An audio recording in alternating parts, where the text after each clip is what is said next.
Telangana CM Revanth Reddy అధ్యక్షతన ఇవాళ సాయంత్రం మేడారంలో కేబినెట్ సమావేశం జరగనుంది.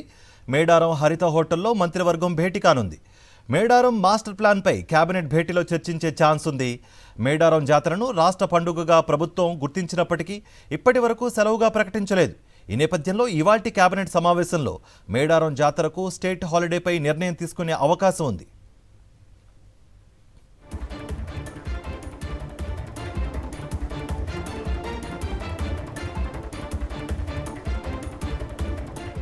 ములుగు నియోజకవర్గం అభివృద్ధిపైన కీలక నిర్ణయం తీసుకునే అవకాశం ఉందని ప్రభుత్వ వర్గాలు చెబుతున్నాయి.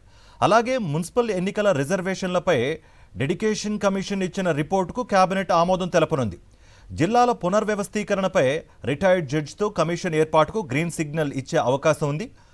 పాలన హైదరాబాద్కే పరిమితం కాలేదన్న ఇండికేషన్ ఇచ్చేందుకే మేడారంలో కేబినెట్ మీటింగ్ అని మంత్రివర్గం చెబుతోంది. కేబినెట్ సమావేశం మేడారంలో పెట్టడం ద్వారా జాతరకు రాష్ట్ర ప్రభుత్వం ఇస్తున్న ప్రాధాన్యతను తెలియజేస్తోందని మంత్రులు చెబుతున్నారు.